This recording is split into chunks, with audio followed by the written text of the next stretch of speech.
Amis téléspectateurs de la chaîne Pharrell Vision, je vous salue dans le nom de Jésus. Je vous présente votre future émission Temps de rafraîchissement avec le pasteur Marie-Noël.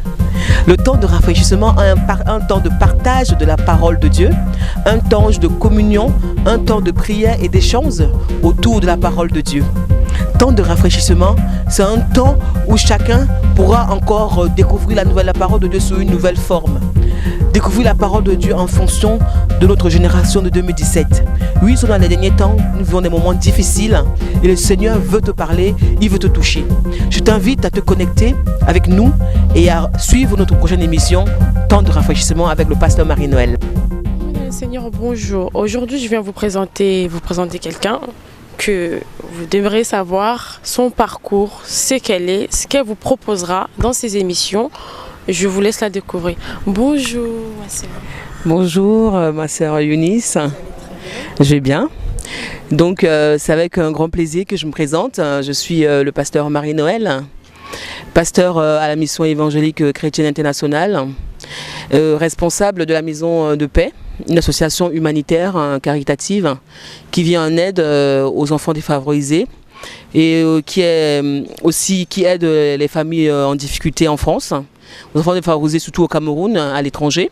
Je soutiens plusieurs enfants de la rue et plusieurs projets, par exemple le projet de faire une radio communautaire en Afrique. Du coup, je fais au Cameroun en particulier pour ces jeunes enfants défavorisés. Donc du coup, je fais appel à votre bonne volonté pour pouvoir monter ce projet, financer ce projet de radio communautaire en Afrique. Comme ça, ça permettra à ces jeunes de pouvoir avoir une activité, un travail d'insertion sociale. Marie-Noël, dites-nous, qu'est-ce que vous allez nous proposer dans votre émission? Vous allez parler de quoi précisément dans vos émissions? Oui, je vais parler de la femme vertueuse. Parce que nous sommes dans une société où la femme a beaucoup de droits. Il y a le droit des femmes, il y a la journée du 8 mars qui parle de la journée de la femme. Et la femme est la mère de l'humanité, la femme est au cœur de la société, la femme est au cœur de nos églises.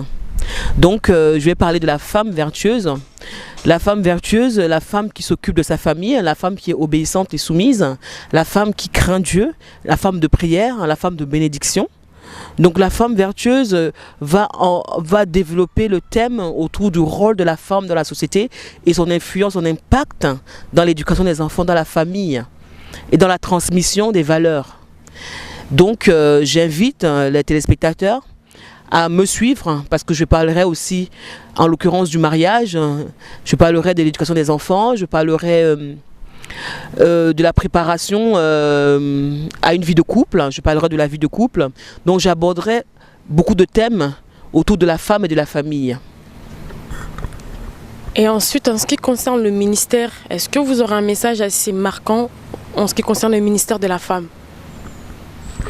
Oui, contrairement à ce que les personnes aiment dire dans la parole de Dieu, nous sommes tous sauvés. Nous sommes tous sauvés et chacun peut s'exprimer pour la gloire de Dieu. La femme a tout son ministère dans l'œuvre de Dieu. Maintenant, il faudrait que ce soit cadré, que ce soit respecté et qu'il y ait une rigueur. Et que cette femme qui sert Dieu, qui craint Dieu, soit sous l'autorité. Parce que la Bible dit que l'œuvre de Dieu doit être dirigée par un homme. Donc que cette femme qui craint Dieu soit sous l'autorité d'un leader, d'un responsable spirituel, parce que l'église de Dieu doit être dirigée par un homme. Cette femme soit sous l'autorité d'un responsable spirituel. Donc moi, en tant que servante de l'Éternel, je suis pasteur consacré. J'ai mon leader spirituel, mon père spirituel, qui dirige la vision qu'on porte, le ministère Messie, qui est le révérend docteur Alain Priso-Ebumbu. Donc, dans l'œuvre de Dieu, la femme travaille à tous les niveaux, autant dans le ménage, en tant que monitrice d'enfants, en tant qu'assistante, en tant que conseillère. Donc, la femme de Dieu a toute sa place dans l'œuvre de Dieu, mais cela doit se faire en respectant les Saintes Écritures et en ayant un cadre bien précis. Merci.